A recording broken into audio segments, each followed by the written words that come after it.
Mesdames et messieurs, aujourd'hui, aux actualités, nous allons vous parler des inondations qui sévissent en Corse.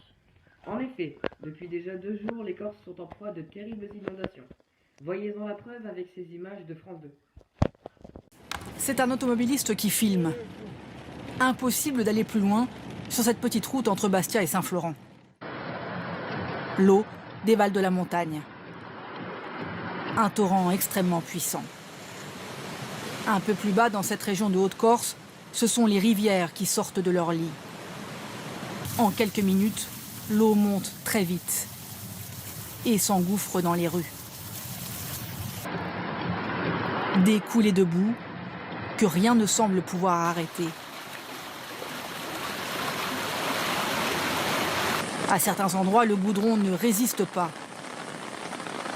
Dans certains quartiers, il est trop dangereux de rester chez soi. Les pompiers commencent les évacuations. Le niveau monte d'heure en heure.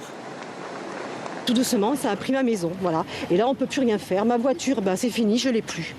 Voilà, tout va bien. À San Lorenzo, le cours d'eau est devenu un fleuve qui recrache des vagues de boue et des débris sur le pont de pierre. Ici à Borgo, près d'1 mètre, une vingtaine de personnes de ce quartier doivent être évacuées.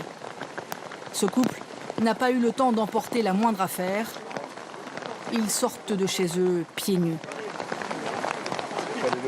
Un peu plus loin, une autre évacuation dans ce lotissement à peine achevée. C'est avec des planches entre les bâtiments que les pompiers mettent les habitants à l'abri. Et voici quelques consignes de sécurité en cas d'inondation. Mettez des sacs de sable devant vos portes pour freiner la montée des eaux dans vos maisons. Débranchez et placez en hauteur vos installations électriques. Si vous voyez l'eau arriver devant chez vous, partez de chez vous et dirigez-vous vers un centre d'accueil et ne rentrez chez vous qu'après que l'eau soit partie.